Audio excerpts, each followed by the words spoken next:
It's not in the face! Thank you. Hello and welcome to Hey Not the Face with your host John Nash and your producer me, Steffi Haynes. And today we are going to cover Conor McGregor, but we're not going to cover him the same way that the rest of the media has been covering him. We are not here to sanitize his image. We're here to provide some financial information, the way we think that his legacy is playing out, and just basically we're going to try and give the most honest coverage that we can, being that it is Conor McGregor fight week and he has been the highest paid UFC athlete in history. So it warrants a little coverage, but not in the way that you think. Now, we're also going to briefly go over a couple of things from the antitrust cases at the very top of the show, like we always do. And if you want access to all of this, though, you will need to pick up a paid subscription, because everybody knows that is already a subscriber that each one of our shows is divided into two parts. We split it down the middle, and you get to listen to the first half for free.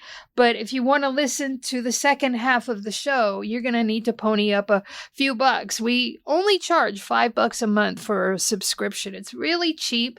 I know some of the other websites out there are charging a lot more, but we are happy to keep it at just $5 a month. Keep it affordable for everyone. And do please share our website, share our shows on social media, Twitter, Blue Sky, Threads, Instagram, what have you, TikTok. Feel free. It helps us out too. So on that fine note, we're going to go ahead and jump in and find out how the hell John is doing, because this is our only show this week. So we haven't found out how John's been doing over there at his ancestral home. So John, what's been going on? Well, I don't even know why we're doing a show. There's no fight this week. What's the point of recording a show? No big fight. I still don't believe it. Yeah. No, I last couple days in Minnesota, then I fly back home to LA. So enjoying it while I can. You know, you got to see a bunch of people tomorrow. And then I'm flying back LA on Saturday. So I might actually miss the fight, the card Saturday. Not that I'm not crying too much over that, tell you the truth. And, you know, I'm sure a lot of people are excited, but never mind. No matter what you think of Conor McGregor personally, I don't find this super relevant. It's a big fight, yes, but I don't find it super relevant per se. It's really not. It's at 170, and neither man is ranked at 170. Yeah, and also Conor McGregor's coming off like a 5-year layoff, and it's. I mean, look, you could have some intrigue, but where the hell is he going to go after this? Yeah. You know, it's obvious his spot in the sport is done. So it's not the type of fight I get super excited for. As longtime listeners probably know, I'm not big on freak show fights. Everybody else can enjoy them. I'm not big on that. And I'm not big on, I like relevant fights, and this just isn't it. So I might end up, I don't know if I'll be back in time. I haven't checked my flight information. So I might actually miss this fight, this card. There are some good fights on the card that support the main event. Like there's the 3 or 4 fights on there that are definitely worth the watch. But I'm with you. I don't really care about this Conor McGregor fight. I'm firmly rooting for Max Holloway to punish him and then, you know, knock him out, because that is just me. But you know, I'm not going to make any great effort to go out of my way. If I've got, you know, something to do, some dishes that might need to go in the dishwasher, or a floor that might need mopping, yeah, I might just do that instead. Yeah, the other thing is I just don't think it's, again, he's been gone for 5 years. So again, never mind what you feel about him personally and what he's done outside the ring.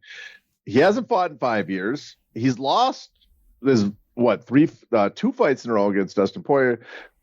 You know, 3 of his last 4 in MMA. So he's been getting beat, hasn't fought. And one win in almost 10 years.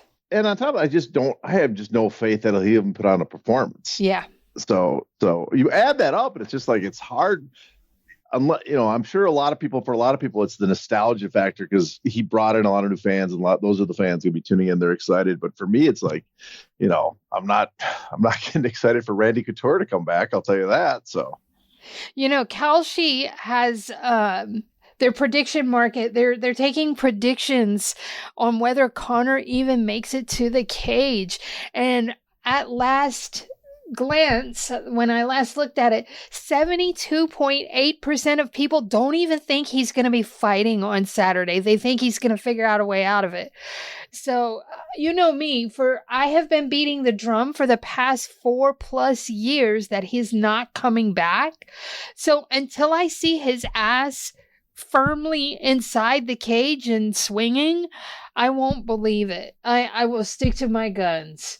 Well, the thing about those predictive markets is that they promote insider trading, people with insider information. So there is a chance. Now, I never use them. I never bet. But there is a chance that if information got leaked, that people are putting money down now on the odds because they know something's up. Yeah. But, I have no clue. I kind of leaning right now because he's doing the interview, the rounds this week. He shows up. He did the same thing, though, when for 303, he did the exact same thing, and we didn't find out until just a few days before.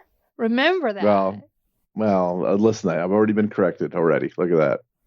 So it could still, come to a head at some point between now and Saturday, although I believe when he pulled out of UFC 303, it was like 5 or 6 days in advance. I'm with you.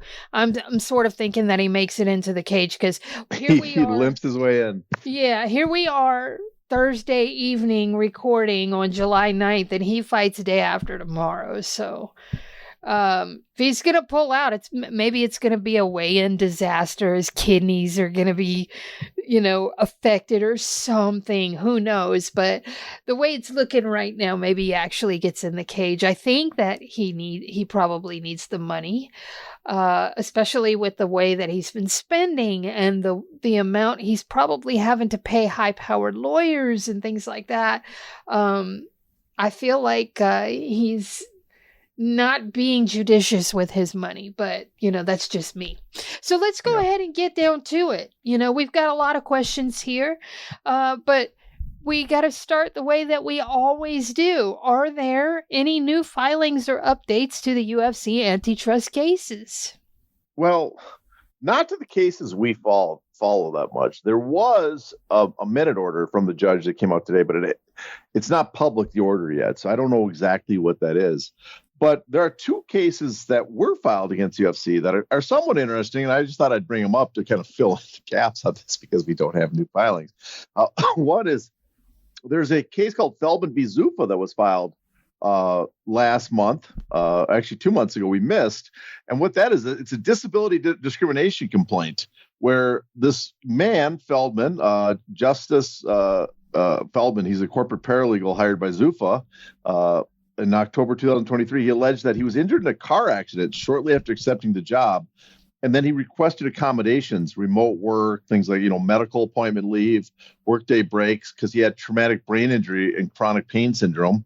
And supposedly they apparently initially approved that, including there's formal documentation through third-party benefit administration, vocational counselors, all that stuff.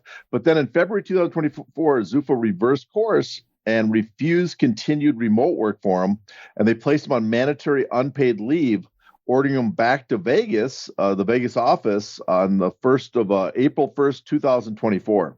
And so then he made his own proposals for a hybrid counterproposals. They rejected. He was then fired, and so he's now suing for claiming discrimination and failure to accommodation under Nevada state regulation and the ADA, and plus claiming retaliation. So I don't know many details of that case except for that.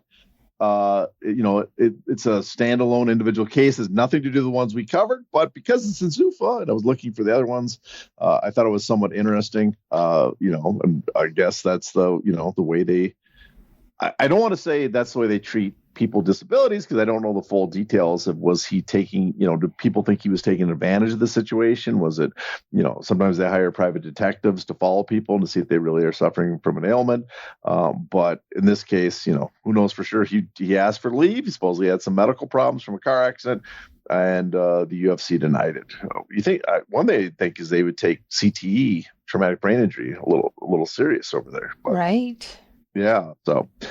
So that's not CTE. That's just traumatic. That's just TBI. I misspoke there. I meant to say, I tried to correct myself, but I screwed up. There's my malaprop with it. It's not really that's a malaprop. why I'm here. There's my misspoke. Yes, you're here to correct. I'm the other half of your brain. That helps with things like that. That's why my head's so fucked up. That's the other half of my brain over there across the nation. So then the other case that was filed, there's a filing on, is the case we don't really talk about much, but I thought I'd bring it up because there is kind of an important filing that came out, and that's the Constantino v. Zuffa TKO Endeavor lawsuit. And if people are not aware, this is the one that's seeking to represent fans against the UFC. It's seeking class action, claiming the UFC used their monopoly market power to abuse the fans by offering them a dismal product on pay-per-view. And so that's the complaint. Take what you will, how the merits of the case, but that is the complaint they filed. And so there's a discovery dispute ongoing right now. And the plaintiff's response opposing the defendants, I should rephrase that, there's a discovery dispute going on, and the plaintiffs filed a response opposing the defendant's bid to hold document production. In other words, they don't want to produce the documents for the plaintiffs in this case because they are pending a yet not yet motion to compel arbitration. And so the parties had already agreed, and the court had already confirmed this back in June last month during the status conference, that Constantino plaintiffs are entitled to all the documents produced in the fighter cases, which are the ones that we cover usually. Johnson v. Zuffa, Serkinov v. Zuffa, Davis v. Zuffa. And they also said that include third-party productions, which are, the managers and stuff they're seeking. And so the defendants have discussed a motion to compel arbitration for 2 months without filing it. They just keep bringing it up and don't file it. So the plaintiffs argue the court can't take a preliminary peek at that motion that doesn't exist yet. So they cite some cases to back it up. And so discovery is already open. The judge has already ruled that there's discovery is open. And so there's no pending or forthcoming arbitration motions imposed on automatic stays. And so they're basically asking, like, hey, can we get the request that the fighter case discovery be turned over to them so that they can take a look at it as well by July 15th of this next week. And so this one intersects. If that happens, we might have to cover it a little bit, because then it starts directly intersecting with Johnson v. Zuffa and the other cases, because they're getting the direct discovery the same as the other complaints. So that was the only real filing that has to do with the cases that we kind of covered. I'm roping that one in, even though I kind of keep it separate. We have the antitrust fighter complaints about monopoly power, market power. And then we have this fan suit that's been filed where they're seeking class action for the fans. And the reason I think I rope them together is because they sit in the same courtroom right next to the fighters' attorneys as well for those proceedings. So we might have to start covering it a little more if anything interesting comes out of it, but that was the most recent filing in that case. Do you have any additional thoughts about Eric Whedon's work in the regular antitrust cases, especially the spoliation issues? Yeah, I do. And I'm sure you think about this as well, because if people are not aware, Eric Whedon was the court-appointed neutral expert who was supposed to examine Dana White's iPhones, all the iPhones that were handed in, supposed to do forensics analysis of them, and then did such a horrible job that the judge kicked him off the case, excused him from the case, struck his testimony from the record, struck his report. And there's just a bunch of questions about his work. What's interesting is we forgot about this, and we should know. A follower of ours on Blue Sky, long time, actually go way back, Bloody Elbow, member, Chris in the from chat. Jersey. Chris from Jersey.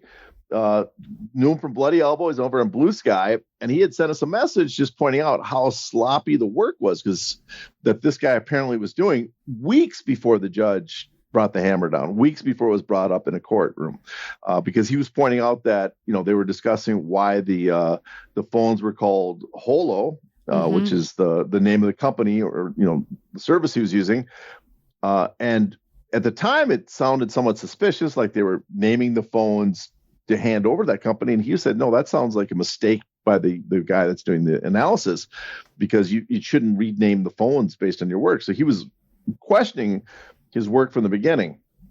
Now, I know some people are looking at this, and I know some fighters especially are thinking this is a conspiracy, that he is working on behalf of the UFC, that the fix is in, that no one is that grossly negligent. And, you know, it does raise some concerns about that. It does raise the possibility. I don't want to say that's impossible, because nothing's impossible in this world, but I still lean against it, because you would imagine if he was going to fuck up the case that bad, especially if he was going to do it intentionally, he wouldn't do it on the stand in front of the judge at the worst possible moment. He would file something ahead of time and say, oh, I'm sorry, I wiped the phone on accident, right? That would serve the same purpose without him coming across as 100% incompetent in front of the judge at the hearing, during his testimony. So that part alone, that behavior makes me suspect that this was some kind of incompetence, much more than a conspiracy. Now, if you want to have a conspiracy, now again, I'm throwing this out there, but I'm not telling everybody to run with it. I'm not saying I even believe this, but if you were going to think of a conspiracy, my understanding of how these phones work and how they wipe, the possible conspiracy is that I might run with, and I guess they would know, you know, you might have to subpoena Mac to find out the truth about this, Apple, it is conceivably impossible that, based on my understanding, talking to people how these phones work, that Zuffa, instead of Whedon being the person that wiped the phone, that Zuffa, someone there before they handed the phone on, started the wiping process, sent the kill code in, the phone started the process of wiping, but then manually shut down before completed. And what that will do, apparently, is when you boot up the phone, even if you're not connected to the internet with that kill code instruction, it will continue the wiping process as soon as you restart it. Now, that's another possible. If you want to run with the conspiracy, I think that maybe that might happen, but we will know if that's true if they're able to get records from Apple. If they're able to get, so that one will, I think, will be kind of hard to hide. But that one I would believe more than the fact that Whedon, just based on his behavior, the way he went to the stand and fell apart in the middle of the hearing, instead of just alerting the judge that he had effed up somehow and deleted the phone, that the phone got wiped in his possession somehow. That just makes me think that it's gross negligence, because he damaged himself so much more than was necessary if you're going to do that conspiracy. I still think there's some fuckery going on somewhere, but you know what? The kill code seems like the logical place for that fuckery. Yeah, but the other possibility too, again, is that he just, you know, he started the phone up, that he entered that he's missed not revealing to the court exactly how many times he tried to enter in that code, because the way they work is you enter a code and then you have a timeout. And if you keep entering codes, it starts wiping. You got to wait a certain amount of time, then you can try another code. And so the question is, did he really just enter the code twice? There's just a lot of questions of the details. And that's one thing. Maybe Bulwer should have kept him up there to ask those questions, but I don't think Bulwer was ready for that. Just caught off guard about how bad was the report, and got him out of there. But it would be interesting to get some details under oath about, you know, how many times did you enter the code? How long did you wait each time? When did you start entering the code? Because the other possibility is maybe, you know, TKO or someone, before they handed the phone over from the UFC, they tried the password several times as well, then handed it to him. But you'd think even then he would have waited a while before before trying. So can the plaintiffs call him back? Possibly. I mean, anybody can call him back, possibly for some testimony, but I'm sure. And the judge, really, it's the judge would have to call him back, but the plaintiff's going to ask the judge, say it'd be worthwhile to bring him in to answer some questions. I don't even know if they'd have to bring him in. They could just say, hey, can you file a sworn document saying that what happened exactly in this process. But that's they could get some information out of him. But I think the other one is what he suggested himself, which was, seek the records from Apple to see if a kill code has been sent out, because that would tell us who actually deleted the phone. And it could very well just be him. Would it be Apple that they would need to contact, or AT&T? It would be Apple. They're the ones that send the code out. So okay. At least that's what they said. I mean, I'm going off what was said in court and what do I know? All right. Well, we're going to have to keep an eye on this and see how it continues to play out. Right now, we're going to get into our main topic, which is honest coverage of Conor McGregor. And my first question to you is, it takes a lot to shock me these days because I'm so disillusioned with the corruption in this sport. There's no other way to put it. But even I was a little bit surprised at the efforts of the MMA media and mainstream media at large to sanitize Conor McGregor's image. Like, I was legitimately shocked to see him on Jimmy Fallon's show, and not a single word mentioned about any of the rape civil case. Basically, Jimmy Fallon skirted anything that would ruffle feathers. And then in the MMA sphere, every single major outlet is covering this like he never was found civilly liable for the brutal rape of Nikita Hand. And even I'm shocked because literally all the major outlets are covering this like it never happened. Are you shocked? No, not really. I mean, we somewhat come across a little hypocritical here because we're covering it. So yeah, but not like that. Not like we're not here to sanitize. And we are absolutely acknowledging right off the top what he was found civilly liable for: rape, a brutal rape. Yeah. Well, first, I think I'm not surprised because media over the decades has just gotten worse and got much more captured by the subjects who drive traffic, right? There's not the news itself is not often the source of the audience. It's become the subject matter or the host or whatever. It's celebrityism, right? And in this case, Conor McGregor, we mentioned already, he's the biggest star in UFC history. He's the biggest moneymaker. He's going to drive a lot of traffic. And for a lot of people in MMA, I think a lot of people in the industry, that's important because they're dependent on traffic to get revenue. And so they might turn a blind eye because, they're subservient to the same forces because they want traffic. They don't want to piss people off at the same time. And I also think there's just a general, ignorance of what happens outside the cage. And I understand that partly because that's kind of my policy is don't pay attention whatsoever to fighters outside the cage, because a lot of them will disappoint you. They're not going to, you're going to be sitting disappointed. It's the same with Hollywood filmmaking. Big fan of movies. I enjoy the art, not the artist, because if I sit and focus on the crimes many of my favorite artists did, I would run out of my favorite material to watch. I think there's partly that too, that a lot of people in the MMA space, they're not journalists, reporters in the classical sense of digging stories. They cover combat sports on a level of just about the sport itself to appease the fans that tune in, and so they're serving that up to them. I think that's a big part of it, and again that does make us somewhat hypocritical because it's a big story when Conor McGregor's fighting, and we're making a show about Conor McGregor and all the other aspects. Now we're being a little more honest, I think, because we are not skirting away from the crimes. Now, a lot of the people too will use that as a defense, say he was not convicted in court.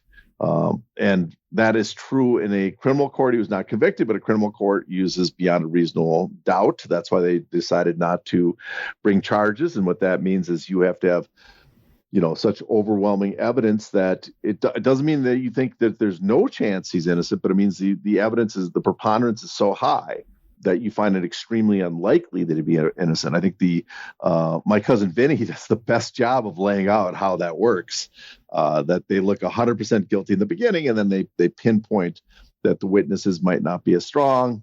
And so that's why they didn't charge Conor McGregor. Now, in a civil case, it's preponderance. In Irish civil case laws, it's preponderance of guilt. In other words, it's not like flipping a coin of 50-50 or 51. It's like you think it's more likely than not, safely more likely than not, I think under Irish law, that he's guilty. And in that case, she won because the preponderance of the evidence, right, was that it seems like he was guilty and she was innocent. I mean, she was raped and he was guilty. And I think that's, based on that. And since then, I should know too, is since that case, there's been 3 other altercations with women that have happened that seemed, in my opinion, in the court of public opinion, which again is not a beyond a reasonable doubt verdict. In the court of public opinion, when you weigh her victory in her civil case plus multiple cases since then, plus his behavior, I think in the court of public opinion, it seems to me that it's much more likely that he's guilty. And so that's my viewpoint. I think it holds up pretty strong. But for a lot of people in the MMA space, especially in Americans, they seem to be completely uninterested in that civil case or bringing it up. Or bringing up any of his crimes, anything outside the cage that does not draw money for them. Couple things to point out. In Ireland, the reason the criminal case didn't go through was because it's not like over here in America where a criminal case can be prosecuted and you can be found guilty on criminal intent, basically. I mean, it's so much more lax here. But in Ireland and most of Europe, you literally have to have an ironclad case before they prosecute and find you guilty. So that should be pointed out. And the other thing that should be pointed out is that he appealed that verdict of being civilly liable for her rape. He appealed it and he lost the appeal too. So that should be pointed out. He also had to pay all the legal fees. He had to pay her £250,000, had to cover her legal fees, blah, blah, blah. He had people that were going to falsely testify and they backed out at the last minute because, they were probably...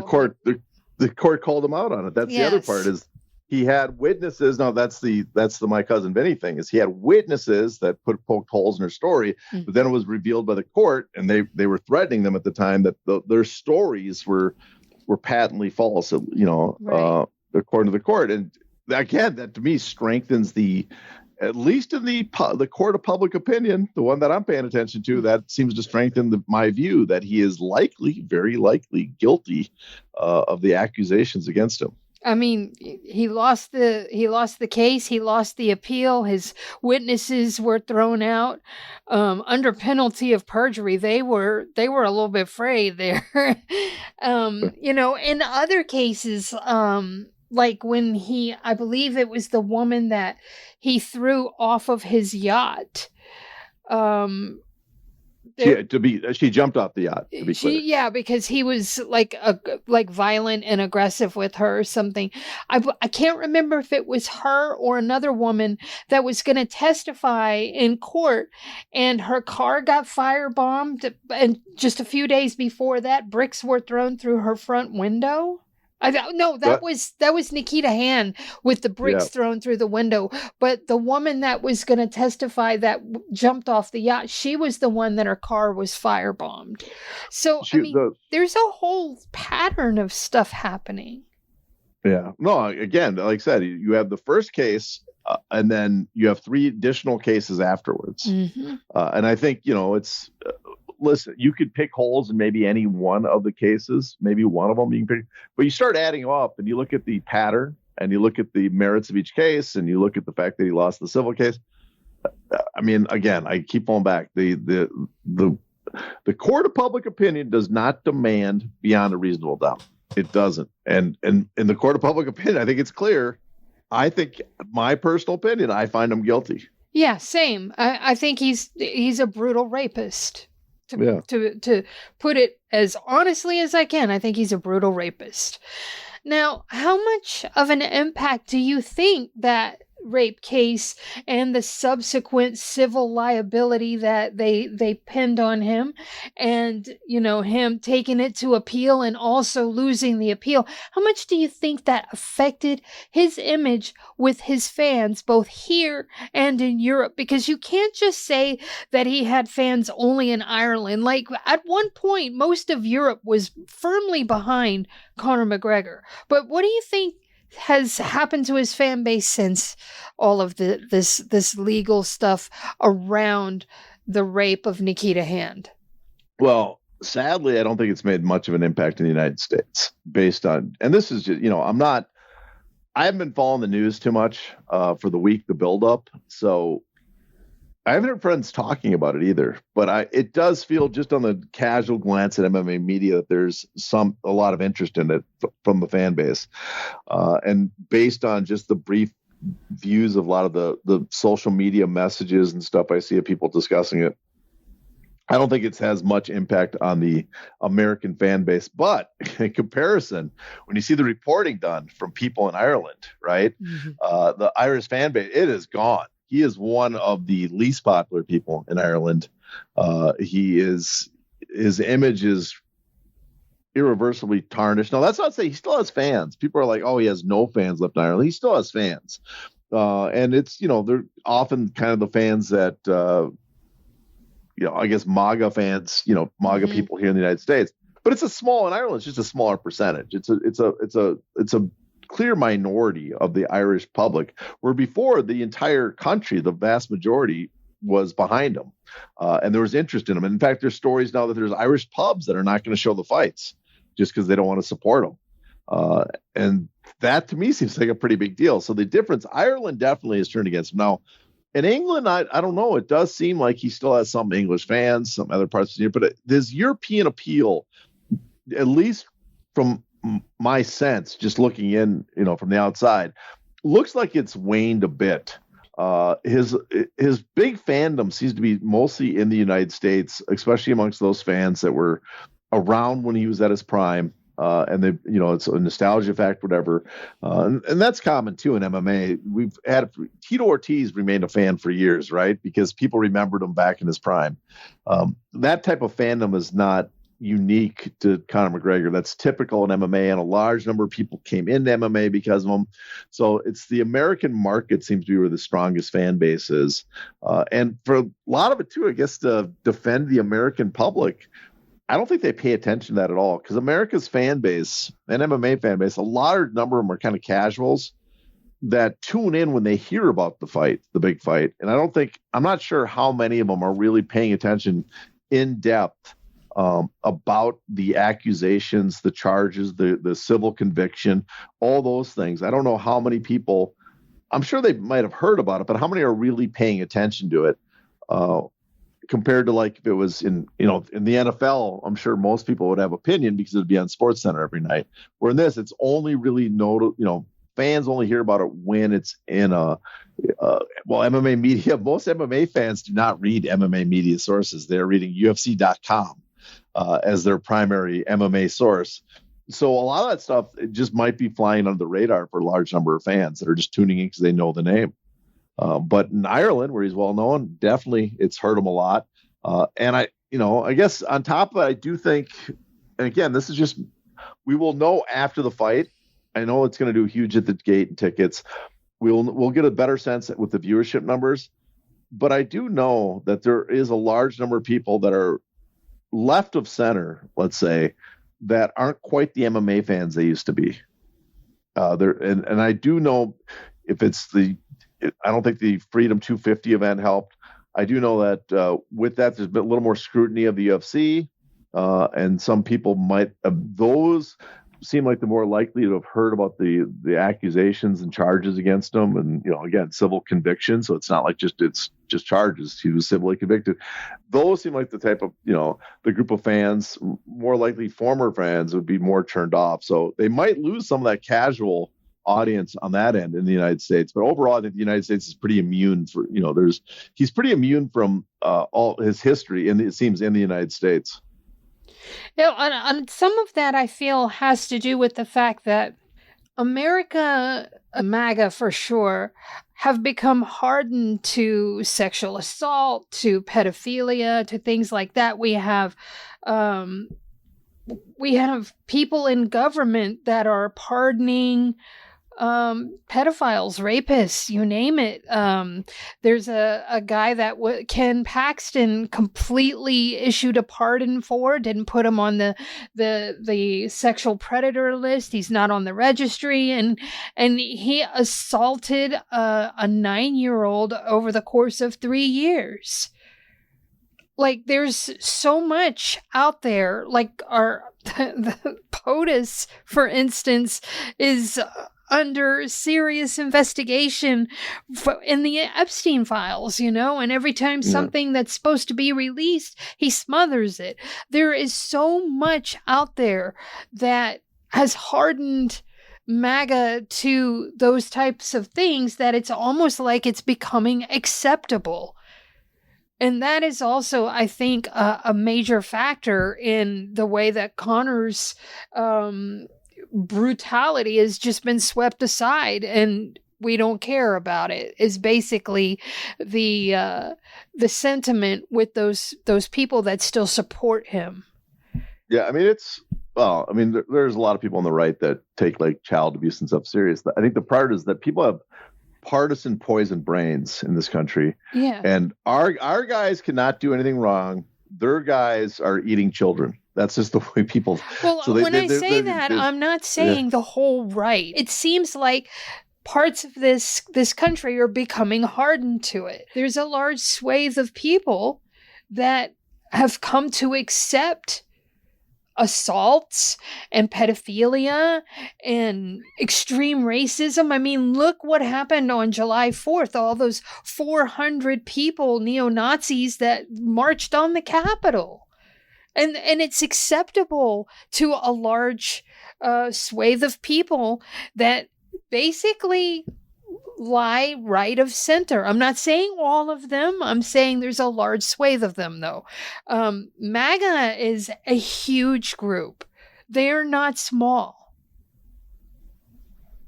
No, I agree with you. Again, I'm going to divide this into two parts. One is there's partisan brain because you, on your side, again, you will ignore stuff and say, oh, whataboutism. We have the Proud Boys, or this. I cannot remember the group that walked on Washington. It wasn't the Proud Boys. It was the I can't remember the name of that group right now.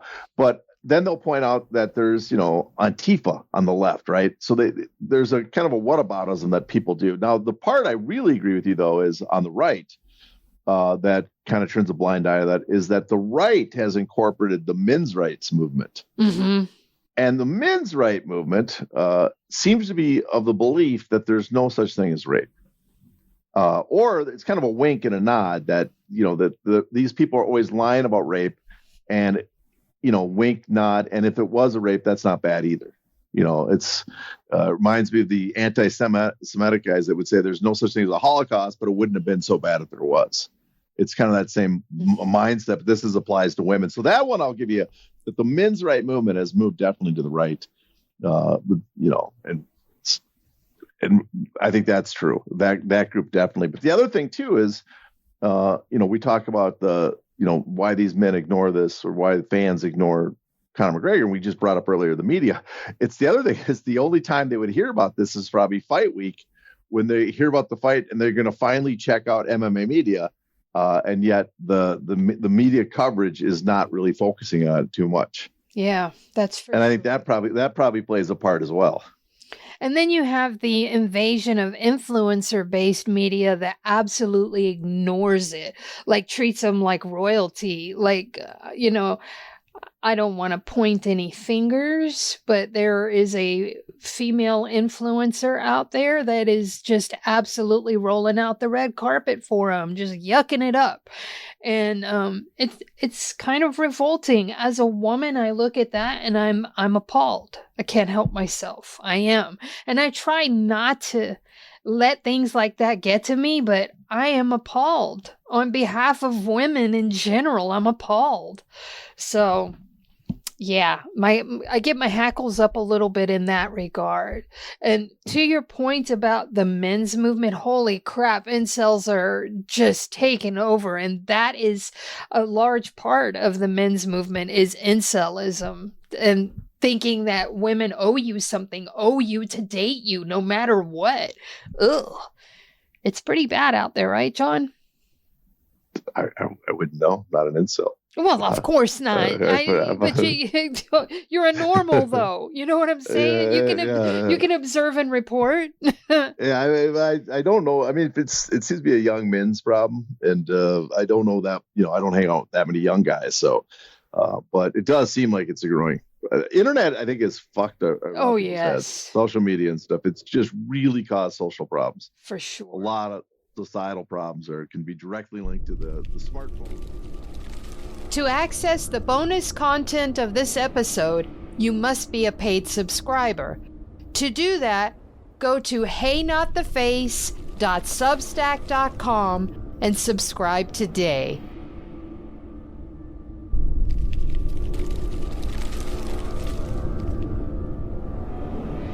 Ow! Ow! Not the face! Ooh! Ooh! Okay, the face!